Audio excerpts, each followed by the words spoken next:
लोकनजर चॅनलमध्ये आपल्या सर्वांचे स्वागत आहे. त्याचबरोबर आपल्यासोबत जोडलेले आहे समग्र शिक्षा संघर्ष समितीचे सर्व पदाधिकारी कार्यकर्ते आणि त्याचबरोबर त्यांनी आपल्या मागण्यांसाठी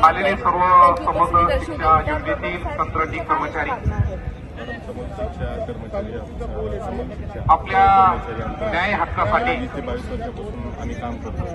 नागपूर येथील सर्व शिक्षा यशवंतराव चव्हाण समग्र शिक्षा ते आज तक मूर्ती तुमच्या मानधनावर 20 ते 25 वर्षापासून आम्ही काम करत आहोत. आपल्याला जे मूलभूत अधिकार दिले त्या अधिकाराचा वापर करून विशेष शिक्षक म्हणून होते त्यांना कायम करण्यात आलेला आहे. आपण 8 तारखेपासून या ठिकाणी एकाच बेंचवर आंदोलनाचा पवित्रा त्या ठिकाणी घेतला. आम्हाला त्याच धर्तीवर कायम करण्यात यावं त्या अनुषंगाने आमची कमिटी विधानसभेची दुसरी टर्म आहे. साहेबांनी एक कमिटी अभ्यास समितीने त्या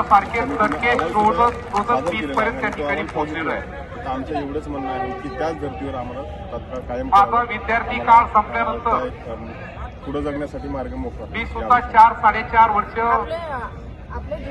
विना अनुदानित स्वारेचा त्या ठिकाणी काम केलं. पूर्ण महाराष्ट्रभर जिल्ह्यामध्ये नाही पूर्ण 36 जिल्हे. आणि म्हणून जेव्हा जेव्हा आपल्या न्याय मागणीसाठी 13 कॅडरचे लोक येणार आहेत आंदोलन आंदोलनाचा पवित्र घेता आणि आज परत 3,500च्या जवळपास आमच्या त्या ठिकाणी माझी 6 वर्षाची परंपरा आहे. विशेष म्हणजे आमच्या त्यांचं निवेदन स्वीकारलं पाहिजे. आम्ही इथंच मुक्काम केलेलं मैदानावर आणि जेव्हा विधान भवनामध्ये विधान मंडळामध्ये आहे आणि या एवढ्या थंडीमध्ये आपले विचार आपल्या मागण्यांसाठी तर झटत आहेत आणि त्यांचं स्टँड घेत आहेत. त्याबद्दल आपण संबंधित खात्याचे मंत्री यांना तुमच्या हक्काच्या ठिकाणी शासनाने जे आम्हाला आमच्यातले आमचे भाऊबंद जे अर्धे त्यांना कायम केले या आणि आता आम्हाला कायम केलेलं नाही.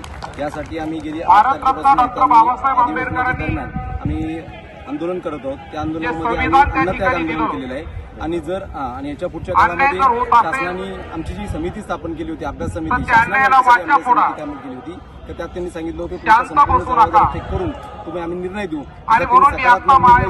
सदर प्रस्ताव शिक्षण विभागाकडे पाठवला आहे परंतु आता महिनाभर प्रत्यक्ष त्या विषयाची काही दखल शासनाने घेतली नाही. म्हणून शासनाने गेली आमची 3-4 वर्षांनी परीक्षा मंडळी आमची रिटायर होत आहेत तर शासनाने आम्हाला विनंती केली आम्ही शासनाने विनंती केली की आता आमच्यासाठी काहीतरी निर्णय घ्यावा आणि जोपर्यंत आमचा निर्णय लागत नाही तोपर्यंत आम्ही हे यशवंतराव स्टेडियम सोडणार नाही.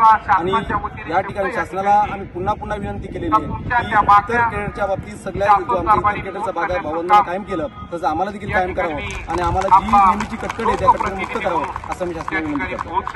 तुम्ही पाहू शकता यशवंत स्टेडियम मध्ये प्रखर अशी गर्दी जमलेली आहे आणि आता शासनाच्या निर्णयाकडे सगळ्यांचे लक्ष वेधलेले आहे.